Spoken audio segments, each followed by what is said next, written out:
আলাইকুম। আশা করি আপনারা সবাই ভালো আছেন, আল্লাহর রহমতে আমিও ভালো আছি। তো আপনাদের একটা বিষয় নিয়ে আলাপ করব এখন। বিষয়টা হলো এই, দেখেন, সোনা নয় সোনা মোদের খাঁটি, সবার চেয়ে শ্রেষ্ঠ মোদের বাংলাদেশের মাটি, শুধু এই মাটি, বুঝছেন? তা ভাই আপনার বিদেশ করেন, কিসের জন্য বিদেশ যাবেন? ভালো জিনিস ফলান, আপনি ভালো কাজে আসবে। কারণ সেই কারণে আমি বলতে আছি, দেখেন, আল্লাহর রহমতে আমি এর আগে গার্মেন্টসে চাকরি করছি, আয়রনের অপারেটর ছিলাম, সেই সময় ভিডিও দিতাম। তা আমি 14 বছর চাকরি করছি ভাই। 14 বছর চাকরি করার পর এই ফসল, তো আপনার ওই 14 বছর এত উন্নত হয় নাই। তো দেখেন, আজকে একটা বিষয় নিয়ে আলাপ করো, সেই বিষয়টা নেই ভাই। আপনাদের টাকা আছে, পয়সা আছে, বাংলাদেশে যারা বেকার আছেন, অল্প কিছু টাকা ইনভেস্ট করবেন, ঠিক আছে? এই অল্প কিছু টাকার ভিতরে আল্লাহ বরকত দান করবেন ভাই। পারলে ভালো মানুষের উপকার করবো, ক্ষতি করবো না। আমি মুসলমান হিসেবে এটা আমার দায়িত্ব, ঠিক আছে? তো ভাই আজকে একটা বিষয় নিয়ে আলাপ করতেছি, যে বাড়ির লতিরাজ এক ফসলটা কেমন ফলে। দেখেন, আমি নাটোর চাষ করছি, বোম্বাই চাষ করছি, ইন্ডিয়ান চাষ করছি, আর এই বাড়ির লতিরাজ চাষ করছি। এই 2 বছরে আমি আল্লাহর রহমতে মনে করেন ইনশাল্লাহ এই বাড়ির লতিরাজের উপর কোনো নাই। নাটোরে 3 মাস লতি হয়। আপনার যশোরে যারা বাংলাদেশে যারা আগে নাটক করতে, দেখেন আপনার কোনো ভিডিও ছাড়ে কিনা। আর আমরা 12 মাস এভারেজ ভিডিও ছাড়ি। কারণ কি জানেন, আমাদের এই যে এখন যে জাতটা আছে আমার হাতে, এই জাতটা সবচেয়ে শ্রেষ্ঠ। যত সবজি করেন আপনি, চ্যালেঞ্জ, ওপেন চ্যালেঞ্জ, বাংলাদেশ যত সবজি করেন লাভ লস আছে, কিন্তু এত লস নাই। লস বলতে কোনো শব্দ নাই, শুধু লাভ আল্লাহর রহমতে।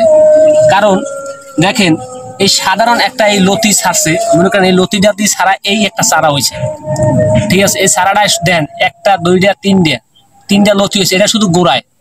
এরপরে চারা আসেন, এরপরেরটা এটার বয়স মাত্র 1 সপ্তাহ, এটার বয়স মাত্র 20 দিন। 20 দিনে দেখেন লতি কিভাবে আসছে। আমি তো উড়ে নিয়ে আসছি, হিজড়া করে রয়ে গেছে, এখানেও লতি আছে। এরপরে আসেন 1 মাস, মনে করেন 30 দিন থেকে 35 দিন, এইটা এই দেখছেন। এই দেখেন ভাই, এটা আমরা ঘাম দিয়ে লাগানো না, এটা বানোয়াট না, এটা গল্প নয়, বুঝছেন? এটা বাস্তব, আল্লাহর দানীয় জিনিস। তা আপনার বাড়ির লতিটা যদি চাষ করেন, সেজন্য আপনার এই দেখেন গাছের পাতা টিলে আছে, ঠিক আছে? তো আপনারা এবার আসেন, কিভাবে কি পজিশন লাগাবেন। যারা বাংলাদেশের যুবক আছেন, যারা উদ্যোগ নিতে আছেন, আর যারা নেছেন, তারা আমরা কমেন্টে ভাই কি ধরনের চারা লাগাইলে আমরা ভালো অতি তাড়াতাড়ি ফসল পাবো। দেখেন, এই ধরনের চারা আপনার নেবেন না, কোনো ব্যক্তি যদি জানে নেবেন না, এই ধরনের চারাও নেবেন না। কারণ কি জানেন, এটা যদি আপনি এই পর্যন্ত কাইটা ফালানোর পরে লাগান, মাটিতে একখানে গেলে যে এটা বাঁচবে না, মারা যাবে। এটা বাদে আপনার যেটা 30 দিন বা 1 মাস 35 দিন হয়েছে, সেই গাছটা নেবেন। এই দেখেন, কারণ এটার গোড়া একটা ডিম হয়েছে।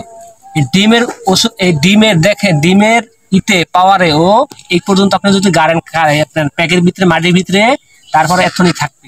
তারপরে ও আল্লাহর রহমতে 27 দিন 1 মাসের ভিতরে ফসল পাবেন, ঠিক আছে? তো 3টা বিষয় নিয়ে আমি আলাপ করলাম। দেখেন, এটা 7 দিন, এটা 15 থেকে 20 দিন, এটা 35 দিন থেকে 30 দিন, ঠিক আছে? আল্লাহর রহমতে দেখেন, এই যদি আপনি 27 দিনের ভিতরে আপনি ফসল পান, বাংলাদেশে এমন কোনো ফসল নাই যে 27 দিনের ভিতরে ফসল পাবেন। আর এই কচুর বাড়ির লতিটা যদি চাষ করেন, আল্লাহর রহমতে বাংলাদেশের কয়েকটা ডিস্ট্রিক্টে বাদ দিয়ে, কিরকম যে দেশে লবণের পানি আছে সে দেশে চাষ হবে না, যে দেশে মিষ্টি পানি আছে সে দেশে চাষ হবে, ঠিক আছে? তো কথা আর বাড়াবো না ভাই, নেড়ে তো এত কথা বলা যায় না। আপনারা যে যারাই করবেন, খ্যাত উদ্যোগ নিয়েছেন, আপনারা কচু খ্যাত করবেন, তারা আমাদের এই, আমি থাকি গাজীপুর, আপনারা আইসা এখানে দেখতে পারবেন, বাস্তবে আসবেন, জমিনে আসবেন, ঠিক আছে? আইসে দেখা ভালো লাগলে আপনারা চাষ করবেন, ভালো লাগবে না চাষ করবেন না, ইনশাল্লাহ।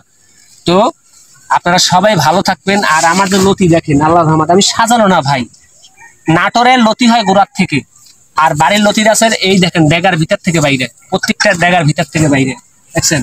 প্রত্যেকটা ডেগার ভিতর থেকে বাইরে, এই দেখেন প্রত্যেকটা ডেগার ভিতর থেকে। এটা আমি 3 দিন পর পর 4 দিন পর পর মাঝখানে রেখে কাটি, সপ্তাহে 2 বার কাটা হয়, ঠিক আছে? তো এই আপনাদের চারা 3টার দিলাম, ঠিক আছে? এই 3টা পদ্ধতি দিলাম, এই পদ্ধতির ভিতরে চারা আপনারা এইটা লাগাইবেন। যদি কোনো কৃষক এরকম ধরনের চারা দেয়, আপনি নেবেন না। কারণ কি জানেন, এটা ডিম নাই, এটা যে কোনো মুহূর্তে লাগাইলে মারা যাইতে পারে। আর এটা ডিম হয়েছে, এটা যত কাদায় যদি এতটুকু ডাবাই দেন, তারপরও ওরা এই পর্যন্ত কাটা হয়। কারণ আমরা চারা পাড়াই, আমরা এই পর্যন্ত কাটি, এগুলো কাইটে হালাই দিই। আর এই পর্যন্ত লাগাইলে দেখা যাচ্ছে এইটা চারা আপনার 27 দিন পরে ইনশাল্লাহ আল্লাহর রহমতে, কপাল যদি ভালো হয়, আল্লাহ রহমত করে, 27 দিনের ভিতরে ফসল পাবেন। ঠিক আছে। তো আর কথা বাড়াবো না বেশি। ভাই সবাই ভালো থাকবেন, যারা চারা নিতে পারেন বা নেবেন, যারা ক্ষেত করবেন করেন, ঠিক আছে। বাংলাদেশে ভাই বিদেশ যাওয়া লাগবে না ভাই, বাংলাদেশের সোনার চেয়েও খাঁটি মাটি, ঠিক আছে। তাইলে আমি বলছি ভাই বিদেশ যাওয়া লাগবে না, আল্লাহর রহমতে আপনারা খেতে আসেন, অল্প কিছু কষ্ট করে আপনারা ভালো ফসল ফলান, অল্প কিছু কষ্ট করে ভালো ফসল ফলান। বাজারের সব সবজির দাম কম আছে, ঠিক আছে। বাজারে এই লতির দাম সর্বনিম্ন 60 টাকা কেজি, একটা ফাইসা যায় তরকারি দেন, ভেন্ডির কেজি 10 টাকায় 15 টাকায়, করলা কেজি 20 টাকা হয়। হ্যাঁ, এই সব সবজির দাম কম আছে, কিন্তু আপনার এই কচুর লতি দাম কম নাই, কারণ ডাক্তারও বলে আপনার লতি খান চোখের জ্যোতি বাড়ান, ঠিক আছে। আসসালামু আলাইকুম, আল্লাহ হাফেজ, সবাই ভালো থাকবেন। যদি আমার ভিডিওটা লাগে ভাই শেয়ার করে দেবেন, ভালো যদি লাগে শেয়ার করে দেবেন, আর চ্যানেলটা সাবস্ক্রাইব করে রাখবেন। হ্যাঁ, আল্লাহ রাসূল নামলে আপনারা সবাই ভালো থাকবেন। আল্লাহ হাফেজ।